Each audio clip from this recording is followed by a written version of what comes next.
Vaina chuan guitar lesson thar kan zir ho lenga vaina kan zir ho le tur chu KGP conference labu number somthum le palina Pathian hmel ti kha guitar Perhdan kan zirang hela hi sinot khoer ho ina ron sakne han karon play remang e in kan langa asanga e yama b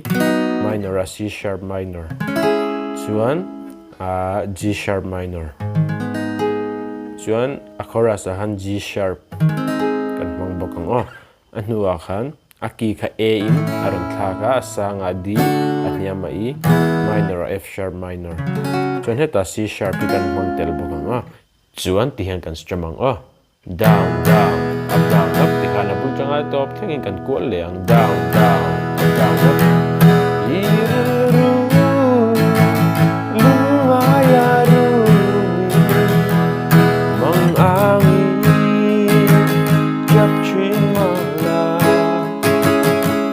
Beisena tu body mase into akiang kwa alavardo Pathian hmel du tu lo ene done ihana la pumpui kan strum leng ala nang karon play mil lenga uluk devin lo ngai thale don ne